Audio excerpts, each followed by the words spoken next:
Muy buena familia, ¿qué tal? Soy Ángel Chacón y estoy súper contento de poder darte una semana más la bienvenida al podcast de la Resistencia, tu podcast sobre hábitos saludables. Esta semana tenemos una entrevista en la que vamos a tener una charla súper interesante con Aida Huertas, que es una psicóloga experta y especializada en el trabajo y tratamiento de la autoestima, que además ha creado su propia metodología para trabajarla, que es el método Wabi Sabi. En el episodio de hoy, además de hablarnos de su método, Aida nos va a contar qué es la autoestima y qué debemos de tener en cuenta o en qué debemos de fijarnos para saber si tenemos una buena autoestima o si por el contrario tenemos que trabajar alguna o de alguna forma alguna de las partes fundamentales para tener esa autoestima donde tiene que estar. Antes de pasar a la entrevista, quiero recordarte que ya puedes acceder al método de la resistencia, a la tribu de la resistencia, en el que vas pues a obtener 12 meses de entrenamiento, 12 meses de alimentación saludable y muchísimos retos para trabajar zonas específicas de tu cuerpo, movimientos y capacidades y otros bonus extra por tan solo 19 euros al año. Y recordarte, como siempre, que tienes el 10% de descuento en todas tus compras de suplementación deportiva en la web de Procis y también en toda tu formación online con FEDA con el código LRF10. Recuerda, LRF10. Y ahora sí, te dejo con la entrevista. Espero que la disfrutes.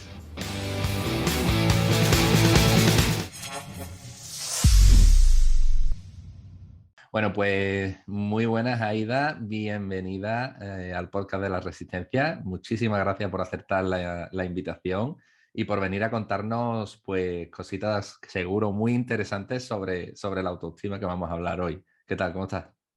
Muchas gracias a ti por invitarme. Estoy muy bien y encantada de hablar de lo que más sé al final, que es de la autoestima. Bueno, seguro que ya hay muchas personas que te conocen por tus redes sociales. De hecho, yo te conocí hace poquito por Instagram y me encantó el contenido que subes y los reels y demás, son muy útiles. Pero para la persona que haya caído aquí de repente en el episodio y no sepa quién eres y no te conozca, cuéntanos un poquito cuál es la historia que hay detrás de Aida, quién es Aida Huertas y cómo te surgió ese interés por esa especialidad tuya, que es una rama muy concreta de la psicología, como es el trabajo de la autoestima. Pues yo soy Aida Huerta, soy psicóloga general sanitaria y soy experta en autoestima. Realmente todo esto surge desde mi adolescencia. Me interesaban mucho los comportamientos de mis compañeros, de gente que conocía en mi entorno. Siempre había tenido mucha curiosidad por qué hacía quién el qué, ¿no? Y qué se escondía detrás de esto. Y realmente vi una serie que se hacía en ese entonces, que se llamaba La pecera de Eva, que se basaba justamente en una psicóloga de un instituto que hablaba un poco con las personas que había en ese instituto, ¿no? Con las personas más conflictivas, sobre todo. Y de ahí surgió un poco el interés y entonces luego descubrí que había una carrera que se llamaba psicología, ¿no? Y que se basaba justamente en eso, en estudiar el comportamiento de las personas y siempre lo tuve bastante claro que quería dedicarme a esto. Entonces luego ya en mi trayectoria profesional descubrí que para mí lo más esencial y lo más importante es el trabajo de la autoestima y en eso me centré. Qué guay, sí, me acuerdo de esa serie, o sea, me ha hecho muchas gracias que la mencione porque hace muchísimo tiempo que no veo yo un capítulo de esa serie, pero sí, sí, me acuerdo y es cierto que estaba guay, trataba sobre lo que has comentado. Y bueno, el Bueno, comportamiento de la... en ese entonces nos gustaba, igual ahora la vemos y no, porque era hace muchos años, era en mi adolescencia y yo tengo un recuerdo de que a mí me gustó en ese momento, igual ahora la veo y no me gusta tanto, pero en ese momento fue lo que me incentivó, me gustaba mucho el trabajo de la protagonista. Sí, sí, totalmente. Fue hace bastantes años. Y bueno, has comentado que te gustaba estudiar y ver un poco el comportamiento de las personas, que entiendo que, bueno, es muy amplio, hay muchísimas cosas ahí que tratar. Y te centraste en la autoestima, que es curioso. Pero bueno, ahora vamos a hablar de ello. Pero es cierto que, por ejemplo, encontramos muchas personas que ahora con esto de que empiezan a cuidarse y demás, a lo mejor un poco también con la edad, eh, cuidan mucho su salud física, pero en ocasiones esa salud psicológica o esa salud mental se queda un poco ahí olvidada y se nos olvida que es parte de nuestra persona y que un cuerpo sin una mente sana es difícilmente conseguir también un cuerpo saludable. ¿Por qué crees que ocurre esto? Que está un poco olvidado, un poco despegado del cuerpo. Pues es absolutamente contradictorio realmente, porque es verdad que el cuerpo nos puede llevar a la enfermedad, pero realmente el gran porcentaje de la población somos seres humanos sanos, ¿no? Con nuestros más, nuestros menos, pero en realidad el gran porcentaje de la población somos seres humanos sanos. En cambio, a nivel de salud mental, quien más, quien menos, sí tiene un conflicto grave que gestionar.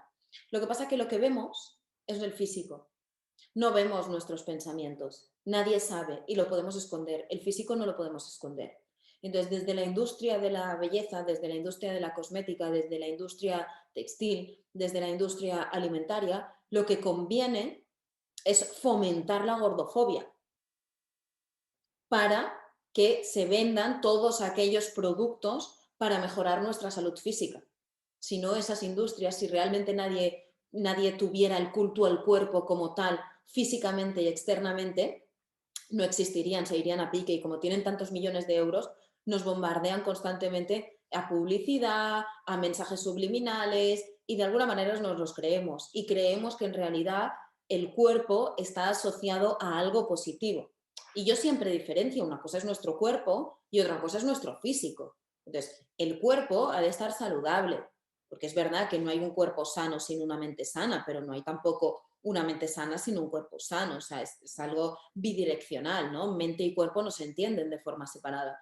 Pero una cosa es cuidar tu cuerpo porque hay alimentos, por ejemplo, que nos pueden ayudar a tener una mejor memoria, por decir un ejemplo, que comer determinados alimentos porque conllevan menos calorías. Entonces, estamos de acuerdo en que puede haber una ingesta masiva de calorías que puede conllevar a enfermedades. Pero si esos alimentos son sanos y no son ultraprocesados, no va a pasar nada. Incluso el consumo de ultraprocesados, no, si no estamos comiendo todos los días de nuestra vida para desayunar, para comer, para merendar y para cenar McDonald's, por decir algo, ¿no? Tampoco pasa nada. Quiero decir que al final es la dieta la cultura de la dieta lo que hace que constantemente estemos restringiendo, pero desde la visión de necesito tener el cuerpo que me han dicho, que me han contado que es espectacular, que es bonito, que es admirable. Y para ello yo sostengo un castigo, porque a lo mejor hay cosas que me apetece comer que no como, y entonces sostengo la cultura de la gordofobia. Y al final lo que la gente me va a reconocer es qué guapa estás, qué delgada estás, te has engordado, te has adelgazado, qué pelo más bonito, qué pelo más feo, o el corte de pelo, cómo te favorece o cómo no te favorece. Pero pocas personas realmente me van a dar un feedback de cómo estoy yo mentalmente. Porque eso no existe, porque a no ser que yo te cuente que estoy bien o que estoy mal, tú no lo vas a saber. Pero en cambio el físico sí es algo muy visual. Totalmente, sí, sí, sí. Nos centramos mucho más en el físico porque también somos una sociedad que vivimos de cara a los demás, a lo que tengo, a lo que puedo alardear, de lo que puedo alardear o lo que tiene el otro, lo que quiero conseguir que tiene el otro. Entonces vivimos tan de cara a los demás que al final lo que ven los demás es el físico y le damos más importancia a nuestro físico que a nuestra salud mental y a nuestra salud física. Totalmente. Esa frase, eso yo creo que es un punto importante, el que le damos quizás más importancia a lo que los demás puedan pensar de nosotros que a lo que nosotros realmente pensamos de nosotros mismos. ¿Y tú crees que somos conscientes de esa importancia de tener una buena salud mental o quizás conscientes de que podemos tener algún problema o algo que arreglar? Somos plenamente conscientes. Convives al final con tu propia mente. Entonces, tú sabes si te vas a dormir tranquilo, si te despiertas tranquilo, si mientras vas conduciendo estás preocupado, tú lo sabes perfectamente. Al final eso genera mucho malestar cuando hay algo que te preocupa mucho o tiendes siempre a preocuparte mucho o hay pensamientos muy negativos, hay creencias muy limitadoras, tú eres plenamente consciente. El problema es qué importancia le das tú. Y si al final en casa o en tu familia o en tu entorno está muy mal visto que se hable de problemas o se hable de conflictos, no lo hablas y te lo quedas para ti y al final acabas normalizando encontrarte mal. Hay personas con dolor crónico, por ejemplo, que ya no se quejan de lo que les duele porque ya están acostumbradas, pero a lo mejor el umbral de dolor están en el 8 y en el 9. A nivel mental esto ocurre. Hay pacientes que llegan a sesión y que no dicen estoy muy, muy, muy, muy, muy mal, pero cuando empiezas a rascar hay depresiones encubiertas. Depresiones, es una enfermedad mental grave y no eran plenamente conscientes, aunque sí sabían que había, algo no funcionaba, no sabían la importancia que realmente tenía eso. Entonces, soportamos muchísimo malestar psicológico porque nos acostumbramos a eso al final, nos acostumbramos a estar mal y no es lo normal y no es lo beneficioso. Sí, totalmente. Yo creo que somos, tanto a nivel físico como mental, somos animales de costumbres al final, nos acostumbramos y yo creo que también un poco, y si no corrígeme, por desconocimiento, ¿no? Porque, como tú has dicho, normalizamos quizás situaciones que igual la vemos más a menudo de lo que deberíamos, que creemos que son normales o que son pasajeras y quizás no es así, ¿no? Y necesitan de un tratamiento o por lo menos de un trabajo de esa mentalidad, de ese aspecto psicológico, ¿no? Sí, puede ser también, ¿eh? También depende mucho del entorno en el que nos movamos, ¿no? Y de cuánta educación emocional hayamos recibido, tanto en la familia como en la escuela, como con los amigos, ¿no? También depende mucho de eso, pero sí es cierto que podemos normalizar ciertas conductas que son muy disfuncionales para nosotros mismos y que eso haga que no te des realmente tanta cuenta de lo mal que lo estás pasando o del mal trago que estás atravesando en ese momento. Por lo menos hasta que ya sea tarde, ¿no? Claro, el típico, el dicho de prevenir mejor que curar y al final siempre terminamos curando antes que prevenir, al final.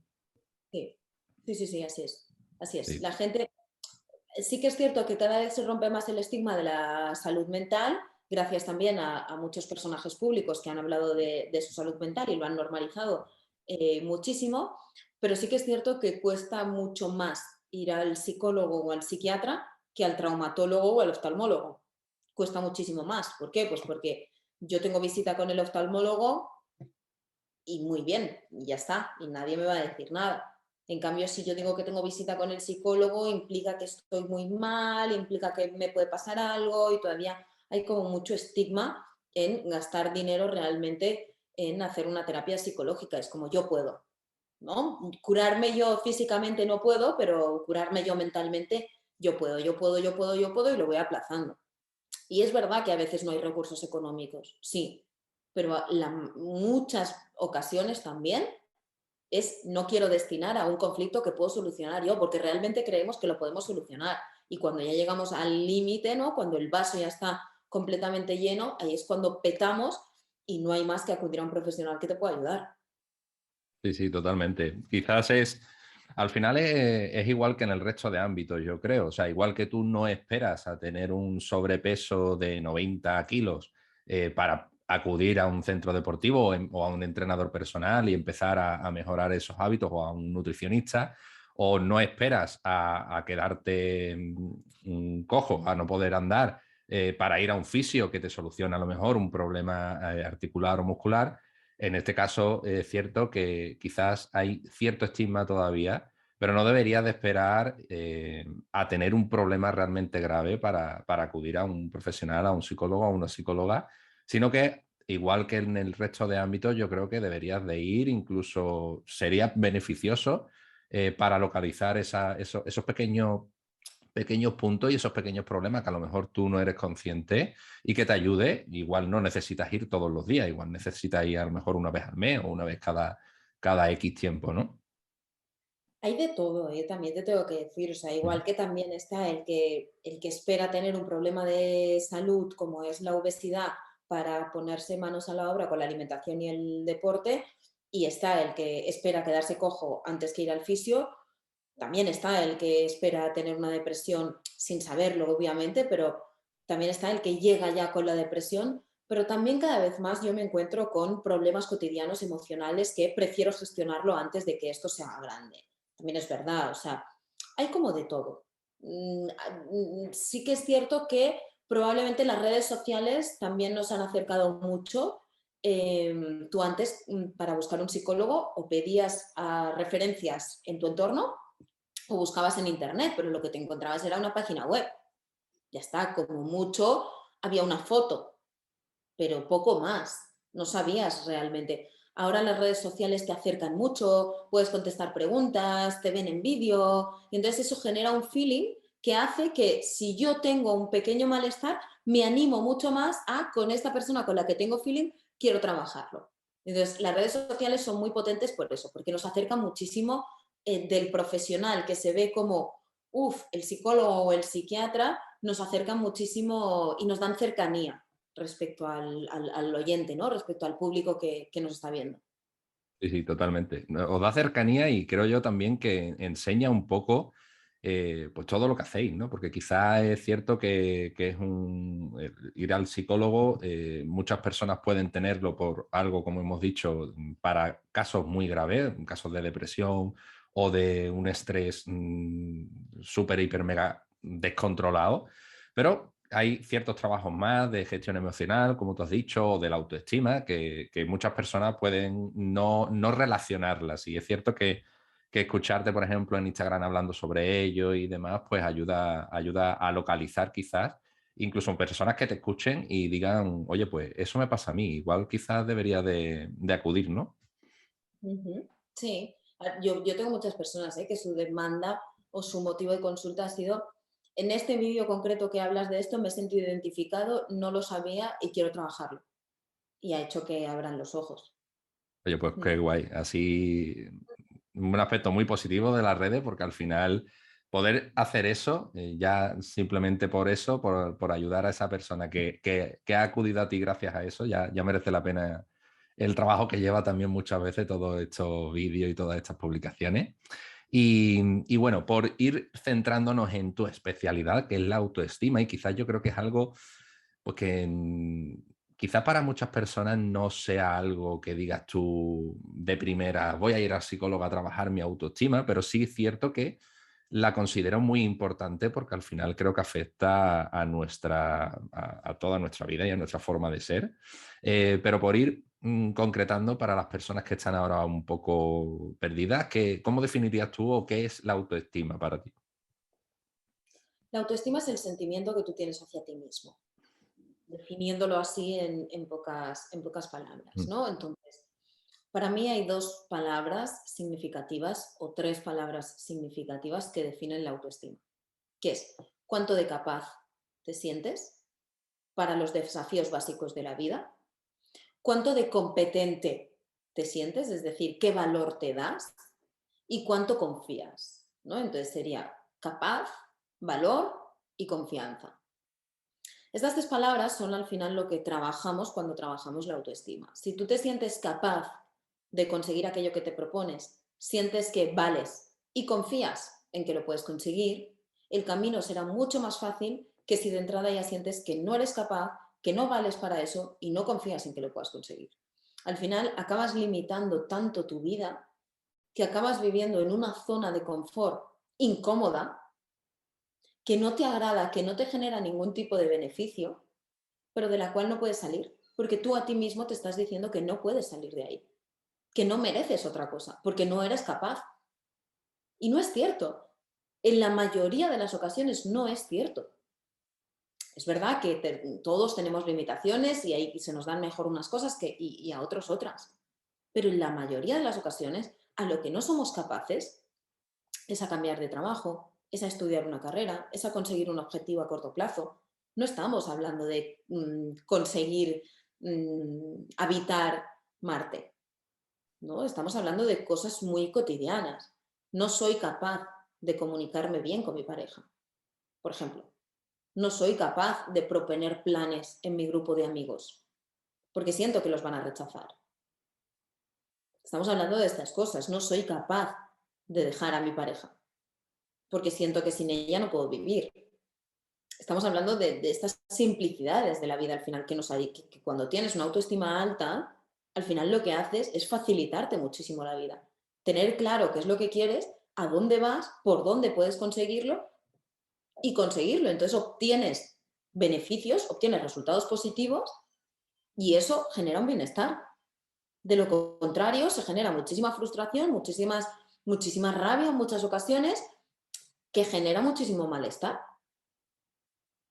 Totalmente. Y es curioso ese conformismo paradójico que acabas de comentar, porque es cierto, yo hablo mucho con todo el tema de los hábitos y demás, el tema de la zona de confort, de salir, demás, pero es cierto, y nunca me había parado a pensarlo así, el hecho de esa paradoja que existe cuando tú estás en una zona de confort incómoda, pero tampoco te atreves a salir. O sea, estás en tu zona de confort huyendo, digamos, de la incomodidad que te puede, o el miedo, o que te puede provocar un cambio, pero tampoco estás cómodo dentro de esa zona de confort. Y ahí yo creo que ese conflicto es bastante interesante a la hora de decir, oye, pues quizás debería de tomar cartas en el asunto, ¿no?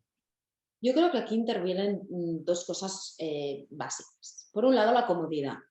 Todos somos muy cómodos, ¿no? De ahí que cada vez las empresas que se dedican a traer comida a casa sigan creciendo exponencialmente porque somos muy comodones, ¿no? Y queremos las cosas rápido y ya, y si están hechas ya mejor que mejor, ¿no? Entonces, yo quiero conseguir muchas cosas, pero a veces no estoy dispuesto a sacrificar lo que implica conseguir eso. Eso por un lado, ¿no? La comodidad. Y luego por el otro lado está el victimismo. Yo recuerdo una conversación entre dos amigas mías que una le decía, yo me levanto cada día a las 6:30 para hacer ejercicio. Y la otra le decía, uff, yo no puedo. ¿No? Y yo era simplemente espectadora. Y la otra le decía, ¿por qué no puedes? Y dice, uff, porque no, me costaría muchísimo. Entonces la otra le contesta, ¿te crees que a mí no me cuesta? Uy, pero yo no me veo. Y la otra le dijo, ¿te crees que a mí me gusta?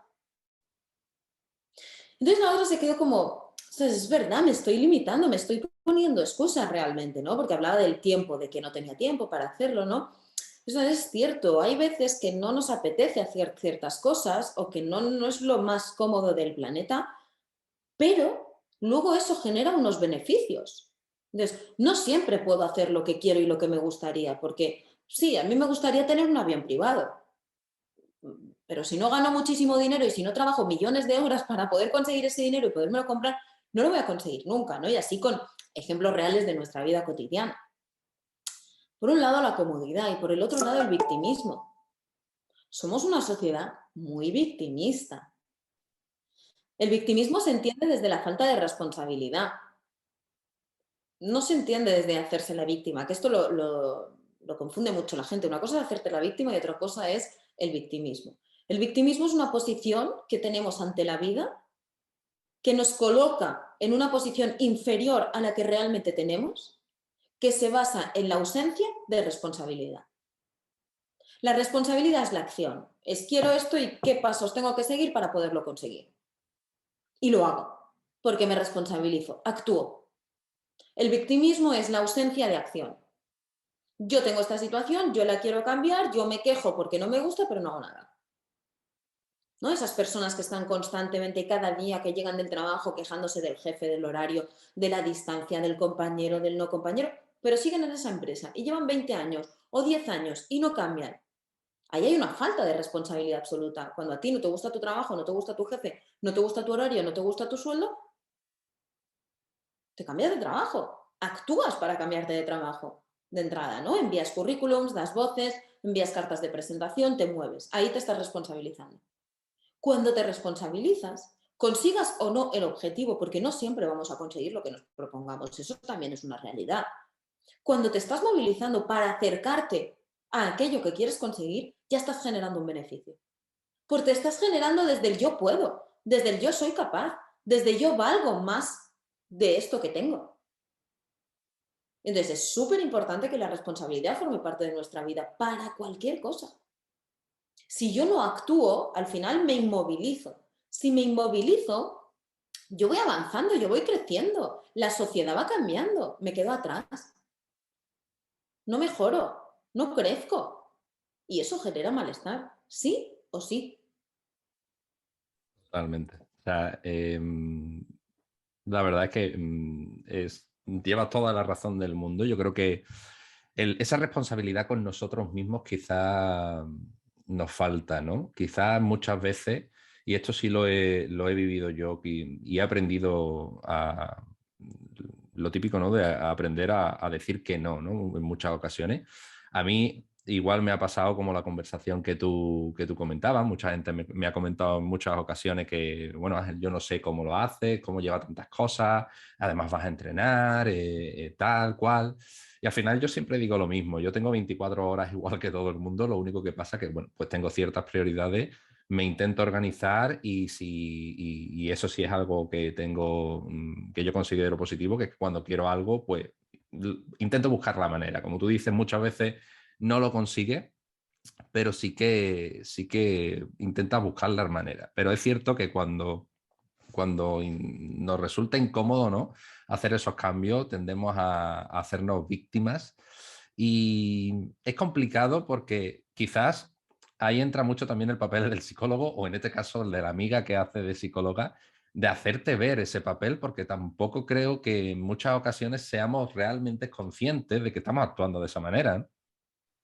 No, yo en sesión cuando planteo esto, que no lo planteo tal y como te lo estoy explicando a ti, nadie, puntualmente alguna persona sí me ha dicho, yo considero que tengo una visión victimista de la vida, pero poca gente es consciente.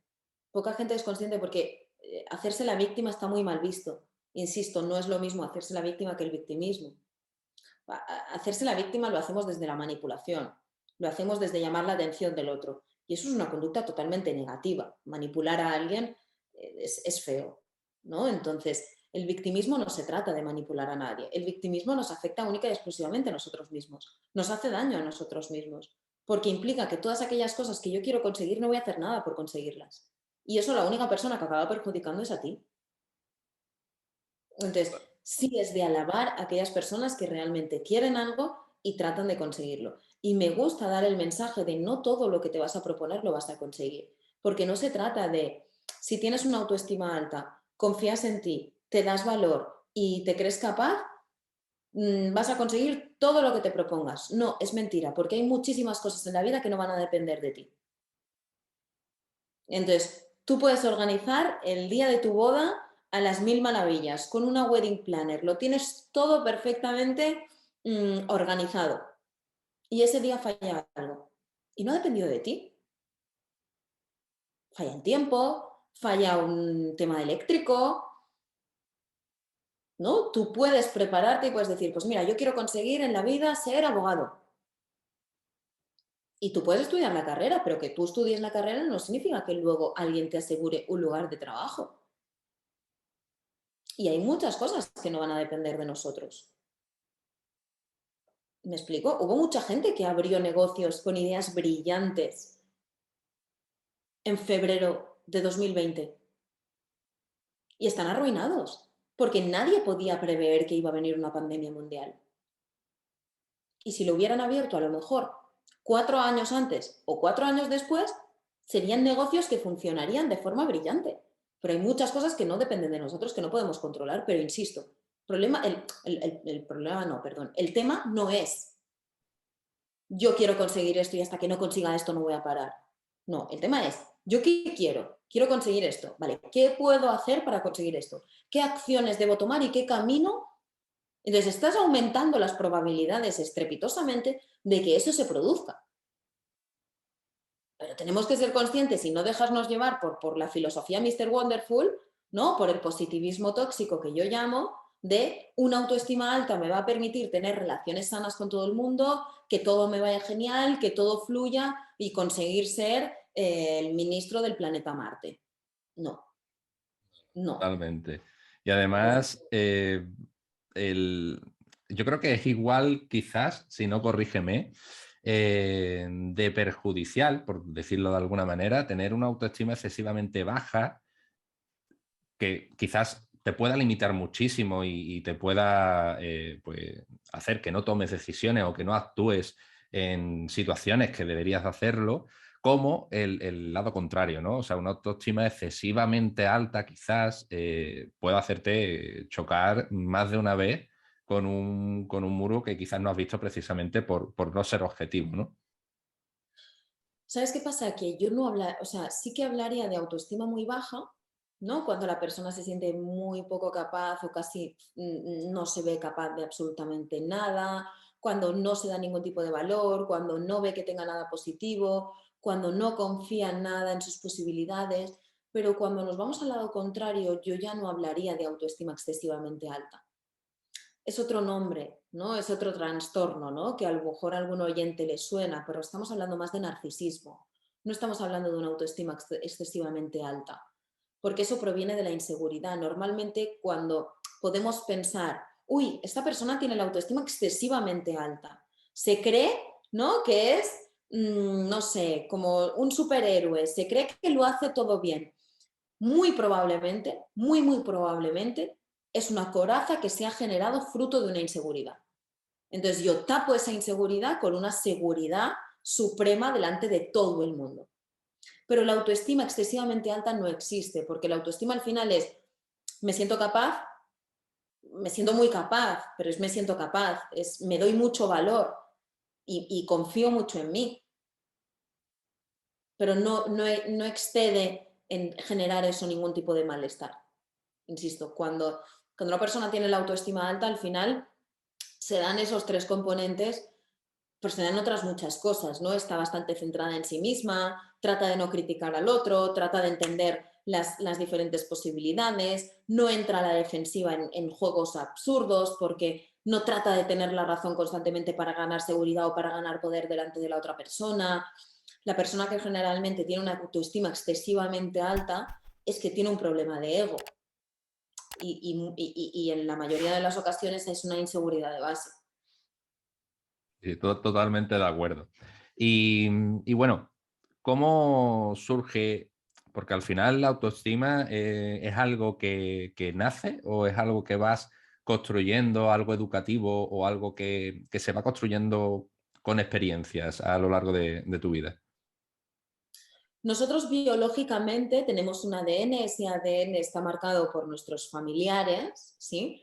Pero el gran porcentaje de nuestra conducta es contextual, depende del contexto y depende de las circunstancias que hayamos tenido. El porcentaje biológico es muy bajito realmente. La autoestima se construye y se empieza a construir desde que somos muy pequeñitos, estamos hablando de los 3 años hasta los 8, 9 años y luego se va desarrollando en función de las experiencias que hayamos tenido. Pero a partir de los 3 años nuestros padres o las personas cuidadoras ya se empiezan a relacionar con nosotros, ¿no? Entonces, no sé, con 3 años, ¿no? Puedes subir un escalón, ¿no? Si tú recibes constantemente mensajes de, venga, que tú puedes, venga, que tú eres capaz, venga, que yo confío en ti, o recibes mensajes constantes de, no, tú no puedes, no, tú siéntate, no, esto no, constantemente me van limitando y me van mandando unos mensajes que a raíz que voy creciendo van cambiando los mensajes, pero en función de esos mensajes yo creeré una cosa de mí o creeré otra. Y en función de las experiencias que yo tenga en la escuela, potenciarán esa imagen que yo ya tengo de casa o no. Entonces pueden entrar en contraposición, ¿no? Y entonces cuando llegamos a la etapa adolescente, todo esto se va cronificando y cuando llegamos a la etapa adulta, se cronifica del todo. Pero hasta que no llegamos a la etapa adulta, la autoestima fluctúa muchísimo. Pero digamos que no Pero somos. siempre hay un patrón de tendencia a autoestima bajo, tendencia a autoestima alta. De hecho, cuando trabajamos con niños, desde la psicología, sí identificamos autoestima baja o autoestima alta. Sí lo podemos identificar ya. Por los mensajes, por la percepción que tienen de sí mismos. Claro, totalmente. Y además es cierto que quizás muchos de esos mensajes al final, pues quizás lo hacemos de una forma inconsciente. Me viene a la cabeza la típica, ¿no? Sobreprotección que quizás pues pueda generar esos miedos que al final desemboquen en una baja autoestima. Y, Y entonces quizás pues sería mucho más interesante desde muy pequeñito darle mensajes de eso, ¿no? Mensajes positivos, rollo, pues oye, inténtalo, tú puedes, que no puedes, pues bueno, pues aquí estoy para apoyarte, pero por lo menos lo has intentado, ¿no? Que es lo que tú dices, intentarlo no te asegura el éxito, pero bueno, de todo se aprende, como digo yo. Sí, yo no diría mensajes positivos, que no me gusta, soy un poco quisquillosa con esto, diría mensajes capacitadores, mensajes que te capaciten y mensajes que potencien tu autoestima, porque al final, si entramos en lo positivo, entramos en el tú puedes y tú puedes con todo, ¿no? Y querer es poder y todas estas cosas que nos han hecho tantísimo daño y que generan al final tanta frustración. Pero sí es verdad que la sobreprotección, que es la máxima exposición o la máxima expansión del querer a alguien, ¿no? Te quiero tanto que te quiero proteger constantemente, genera baja autoestima, porque al final quiero protegerte tanto que ya lo hago yo, no déjala igual, no tú ocúpate de otra cosa, y eso al final lo que acaba indicando es tú no puedes, ya lo hago yo mejor, en Sí, muchas sí. ocasiones.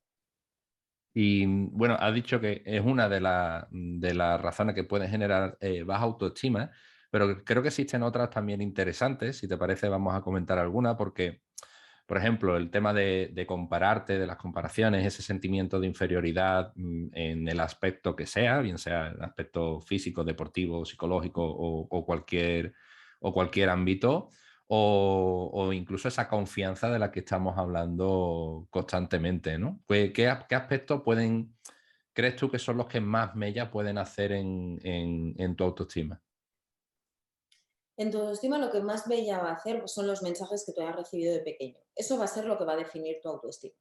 Luego, cuando tú eres adulto, hay muchas cosas que yo llamo los enemigos de la autoestima. Una de ellas son las comparaciones. Otra de ellas es cómo te hablas, el discurso que tienes contigo mismo.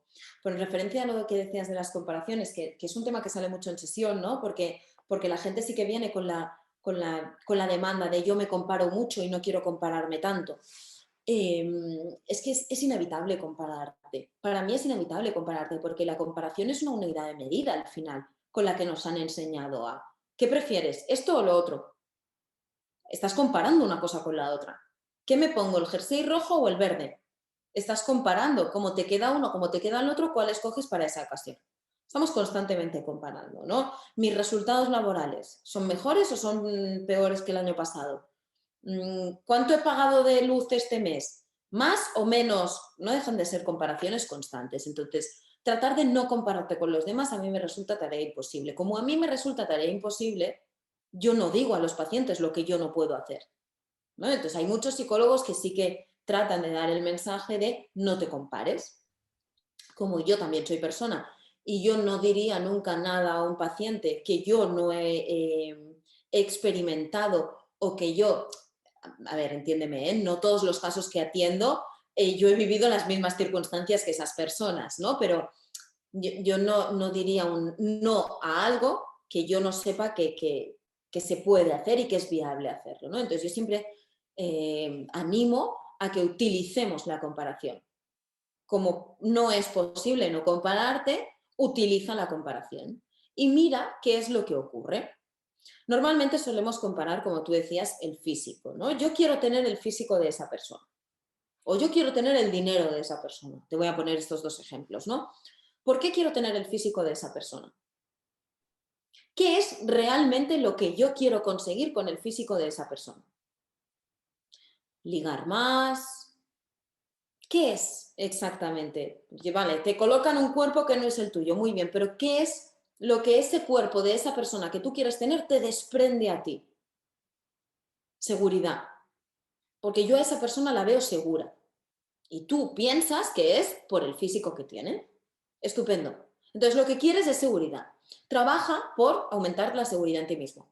No trabajes por conseguir ese cuerpo, porque si yo tuviera una pastillita mágica que aumentara tu seguridad instantáneamente, probablemente tendrías tanta seguridad que tu cuerpo te daría igual. Por ejemplo, con el dinero, ¿no? Yo veo a alguien que cobra muchísimo dinero, 3 millones de euros al mes, imagínate, ¿no? Y yo digo, yo quiero eso, yo quiero ganar ese dinero. ¿Para qué quiero ganar ese dinero? Porque no me tendría que preocupar absolutamente de nada, sería súper rica. ¿Qué pasa? ¿Te preocupa tu nivel económico? ¿Te preocupan tus finanzas? Hombre, pues sí. Entonces trabaja en qué pasa a nivel económico para que te preocupe. ¿Cuál es la necesidad, la certeza, el control que tienes sobre el dinero para que eso genere un malestar? Porque si te preocupa hoy, probablemente te seguirá preocupando con 3 millones de euros al mes. Porque no tendrás el mismo ritmo de vida que tienes ahora, tendrás otro diferente, pero que también generará pues 80.000 veces más el gasto que tienes ahora. Entonces, utilicemos esas comparaciones para ver realmente qué es lo que realmente quiero conseguir detrás de la simple comparación. No sé si se entiende.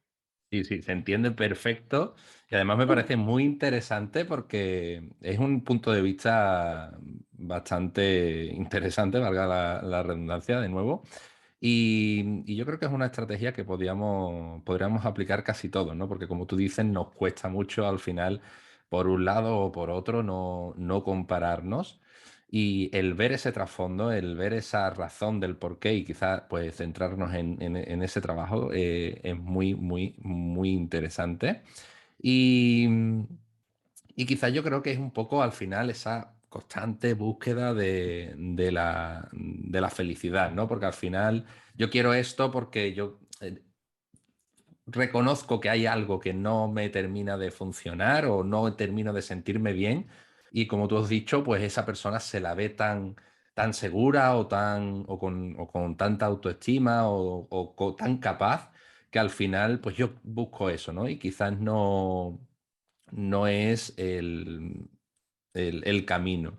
¿Qué relación tendría el tener una buena autoestima o una autoestima correcta con ese nivel de felicidad? ¿Está relacionado? Totalmente, totalmente. Al final, los mayores conflictos que hay en la vida y lo que más nos hace sufrir son las relaciones. Son las relaciones personales que tengamos, son los otros, ya sea porque hay alguien que yo quiero mucho que está enfermo o que ha fallecido, tiene que ver con el otro, ya sea porque hay una ruptura sentimental, ya sea porque me he enfadado con una amiga, ¿no? Lo que más nos hace sufrir en la mayoría de los casos son las relaciones. Para poder tener unas relaciones sanas necesito tener una autoestima sana, porque si no al final acabo relacionándome con los demás desde el complacerles, desde lo que el otro quiere, ¿no? Desde lo que el otro necesita y no me atiendo a mí mismo. Para mí la autoestima y la felicidad van de la mano, porque la autoestima me da paz, me da tranquilidad de que en cualquier momento que haya algo en mi vida que no me guste, soy capaz, tengo el valor suficiente y confío en que puedo solucionarlo, en que puedo gestionarlo, ¿no? Dentro de lo que esté en mi mano, obviamente, ¿no? La enfermedad de un familiar no la puedo gestionar, pero todo lo que tenga que ver conmigo y con mis decisiones, sí, y eso da mucha paz. El sentir que tienes recursos para afrontar las cosas que vayan sucediendo en tu vida da mucha paz y da mucha tranquilidad. Al final, una autoestima alta también hace que tú tengas una buena relación contigo, con lo cual te hablas bien, te tratas de entender, eres compasivo. La autoestima baja genera muchísimo machaque, muchísima crítica, no vales para nada, esto te pasa porque eres tonto, porque eres tonta, ¿no? Todo eso genera muchísimo malestar. Cuando hay malestar no puedo ser feliz, es totalmente incompatible. Y además es curioso cómo se van interconectando todo, ¿no? Has hablado de que al final la felicidad depende mucho de las relaciones que tenemos. Y quizás, como tú mencionas en tu ebook, la relación más importante que deberíamos de tener es con nosotros mismos, ¿no? Y muchas veces que, como hemos mencionado al principio, tendemos a estar más pendientes de lo que necesitan los demás que de lo que realmente necesitamos nosotros sin darnos cuenta de que a lo mejor el camino es lo contrario. Una vez que podamos satisfacer lo que realmente nosotros necesitamos, pues probablemente mejoren nuestras relaciones con los demás, ¿no? Mm. Somos seres sociales al final, entonces necesitamos a los demás y necesitamos pertenecer a los demás también, ¿no? Entonces es interesante que veamos desde dónde hacemos las cosas. Si esta noche, por ejemplo, ¿no? Yo voy a cenar con una amiga a algún lado y ella me dice, pues ¿qué te apetece cenar? Y yo le digo, pues no lo sé, me da igual, menos chino, por decir algo, ¿eh? Menos un restaurante chino donde quieras. Y ella dice, vale, pues perfecto, pues yo menos un restaurante tailandés, lo que quieras. O sea, mira si tenemos posibilidades de ir a cenar que nos quedan, ¿no? Ahora bien, si ella viene y me dice, oye, me apetece muchísimo esta noche chino, ¿te apetece? Y a mí realmente no me desagrada el chino y me gusta también, puedo complacerla. Pero si previamente yo le he dicho que cualquier lado menos chino, no voy a complacerla. Si yo no he dicho nada, he dicho me da igual, aunque esté pensando no quiero ir al chino, y ella me propone ir al chino y yo digo que sí, no voy a disfrutar de la cena. Estoy totalmente complaciéndola a ella. Ya, pero a veces hacemos favores a los demás. Sí, hacemos favores que no nos perjudiquen a nosotros y de forma puntual. Una cosa es que yo haga un recado a un familiar o haga un favor a un familiar de llamar a un sitio, de moverme por esto, por lo otro, de forma puntual. No vivo pendiente a las necesidades de la gente de mi entorno y a tratar de satisfacerlas para que me quieran. Porque ¿qué pasa si yo digo que no a ese favor? ¿Pasa algo? Siento que puede pasar algo, siento que pueden cambiar la imagen de mí, siento que si yo no hago ese favor, si no complazco, me van a dejar de querer. Ahí tenemos un conflicto de autoestima. Porque los demás no te quieren por cómo, cuánto complazcas o cuántos favores hagas. No debería de ser así. Si es así, aléjate de esa persona inmediatamente. ¿Se entiende? Entonces, los demás son súper importantes, le damos mucha importancia a los demás, pero nos hemos de dar más importancia a nosotros mismos. Entonces, hay veces que nos da igual A que B que C y nos adaptamos, pero cuando no nos da igual, hemos de poder decir no nos da igual. Y cuando es no, es no. Y no tengo que pensar en el qué dirán o en el qué pensarán. Cuando alguien te quiere de forma incondicional, todos sabemos que tenemos nuestros pros y nuestros contras. Y así queremos a los demás, ¿no? Y así nos queremos a nosotros mismos. Entonces, hemos de tratar de ser personas amables con los demás, pero no romper nuestros propios límites. Y lo que para mí son barreras rojas, no traspasarlas jamás por nadie. Y Sí, sí. eso me llevará a tener relaciones mucho más sanas que si me paso la vida complaciendo a todo el mundo. Porque al final también voy a sentir que al final todo el mundo se aprovecha de lo que yo hago. Y entonces es el bucle, ¿no? En el que entramos. La gente me utiliza, la gente no me quiere, la gente se aprovecha de mí. Sí, sí, totalmente. Además, lo importante que es y lo que cuesta muchas veces decir que no, pero realmente la liberación que sientes cuando lo pones en práctica, ¿no? Sobre todo para esos casos que tú dices, para esos momentos en los que realmente tienes que decirlo. Y, y yo creo que es... Perdona que te interrumpa, acabas de Dime. decir lo que cuesta decir que no. ¿Quién nos ha contado que decir no es negativo? ¿Quién nos ha dicho que decir no está mal? De pequeños, ¿no? Y esto lo pongo muchas veces el caso en sesión. Cuando vas al parque y de repente ese día no te apetece compartir tu pelota, pues no te apetece. ¿Qué te dicen mamá y papá? Has de compartir, hombre. Venga, déjale la pelota a tu amiguito. O sin querer le das un empujón a alguien porque está jugando y somos niños. Pídele perdón, dale un beso, dale un abrazo. Y te obligan a complacer al otro. Y sí es cierto que es necesario compartir y que cuando compartimos pues la vida es mejor y es cierto que hay que pedir perdón, pero constantemente te están diciendo no hagas daño al otro. No te están preguntando, ¿te apetece pedirle perdón? ¿Quieres pedirle perdón? No te están dando el poder de decidir a ti. Que probablemente dirá, ¿quieres pedirte perdón? Y dirá sí, pero no se lo estás preguntando. O no le estás preguntando por qué no quieres compartir la pelota. Simplemente tienes que compartir y ya está. Entonces, decir no no es difícil. Es lo mismo que decir sí. Cuesta lo mismo. Son dos letras. Sí, no. Ahora bien, nos han vendido que decir no está mal porque no complaces. Y no se trata de ir por la vida diciendo no a todo el mundo y solo pensando en ti, siendo súper individualista. Se trata de encontrar un punto medio.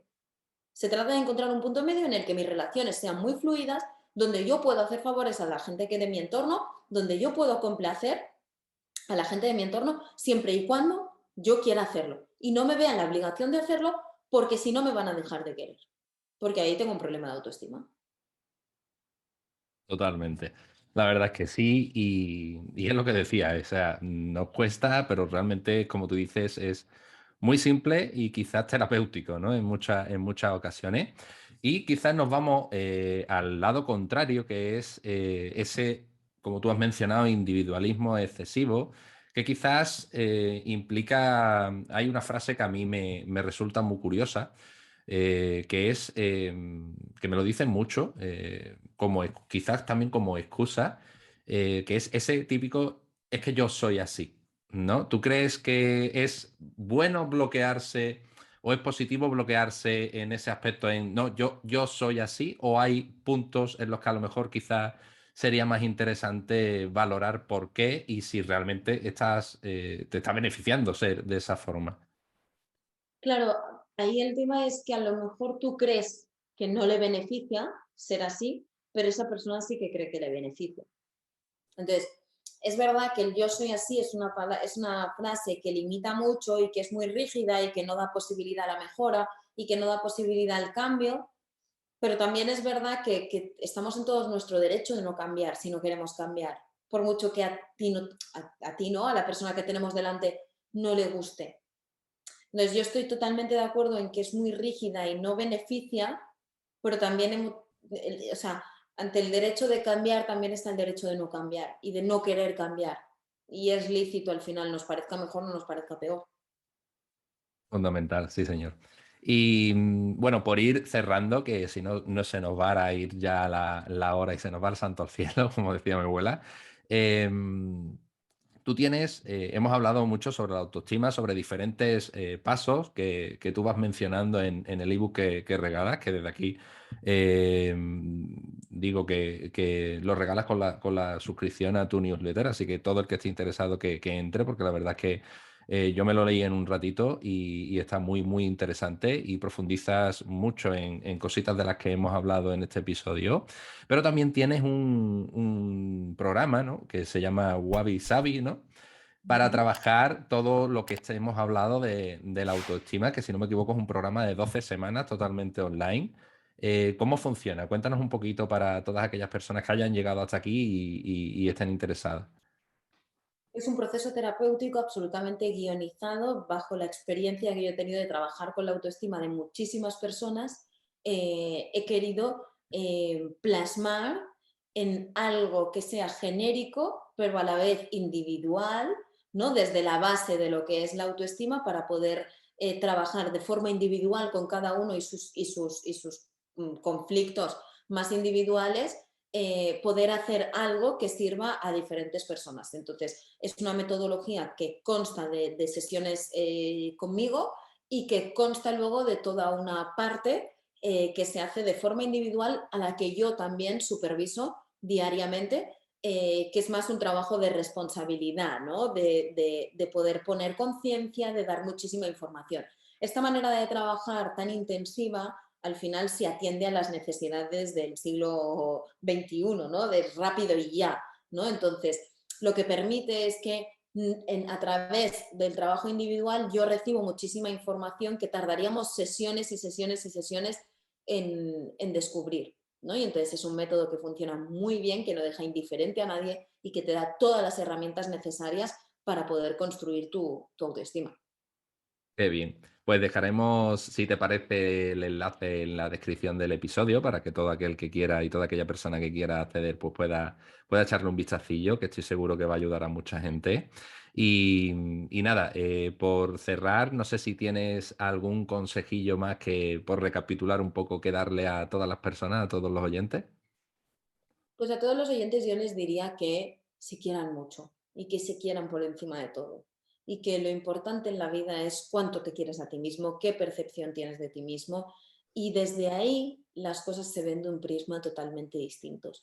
Y que realmente la ansiada búsqueda de la felicidad solo la vamos a encontrar desde querernos, desde tratarnos bien, desde ser amables con nosotros, desde ser compasivos con nosotros, porque eso es lo único que nos va a generar bienestar.